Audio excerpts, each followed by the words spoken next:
And I'm going to discuss what I mean by this in a minute.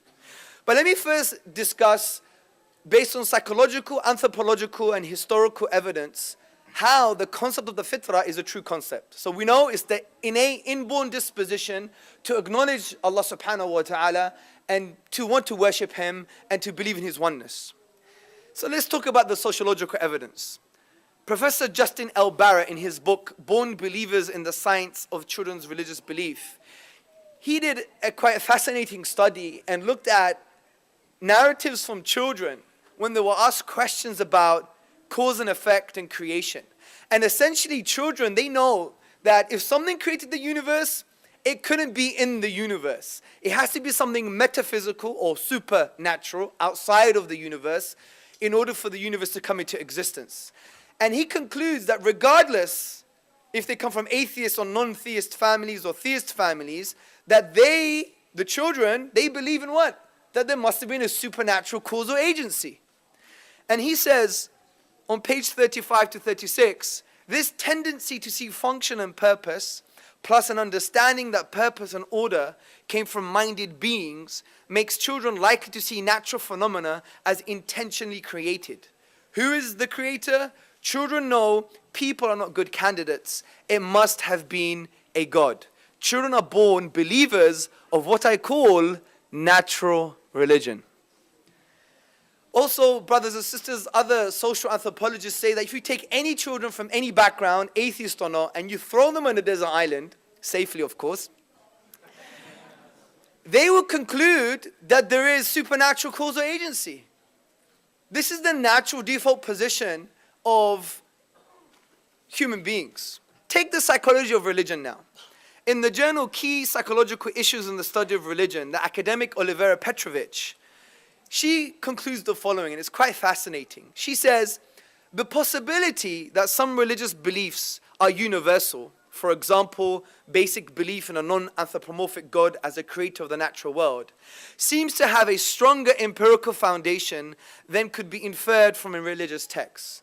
And elsewhere she says that the natural psyche, the natural psychological disposition of a human being is to believe in God. And that atheism is a forced psychology. Isn't that interesting? Aren't we supposed to be the ones who are fundamentalists and we brainwash our children, right? Also, when you look at anthropological evidence, you see that one part of the fitrah, which is an affinity to worship Allah, this sanctification instinct, is inherent in all human beings. Everybody worships something.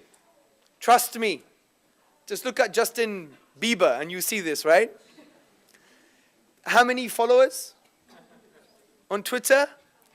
22 million? 15 million? Yeah? And she's not a very good singer. I mean, I'm sorry, I didn't mean that. The point is that I'm so sorry. That's my very bad jahiliyyah coming out. I do apologize. To err is to be human, right, Sheikh? That's I think I'm off to London. Yeah, I'm too harsh. The point is, on the BBC News, you saw basically that Justin Bieber was retweeting his followers and following his followers. And they filmed some of these girls, right?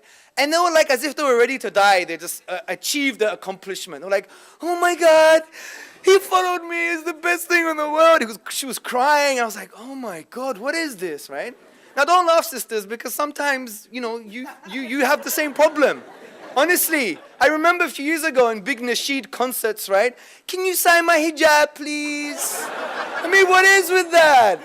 Yeah? And we need to be careful because this is like, manifesting the core instinct Allah has given us in the wrong way. We don't worship these people, right? And I know I'm using crude examples, but it's there to stick in your mind. So look at the kind of evidence here that people worship something. Whether we may, even if we consider ourselves communists, for example, look at communist China and Russia. They had huge statues of Stalin and Lenin, and they'll revere them. And sometimes, when you were to discuss, especially if you are older Arabs and you were born in the Arab world, you would basically see that, if you were to discuss communism in the 1960s, I mean, the communists were very harsh, or known to be very harsh and aggressive at that time. And if you like said anything about their ideas, it's like you're like dismantling their lord, right? And so we sanctify even concepts, because you can have the shirk of conceptualization, that your concept becomes so great that it's like wahi to you, right? And so when you look at communist China and Russia and atheist nations, this instinct is coming out.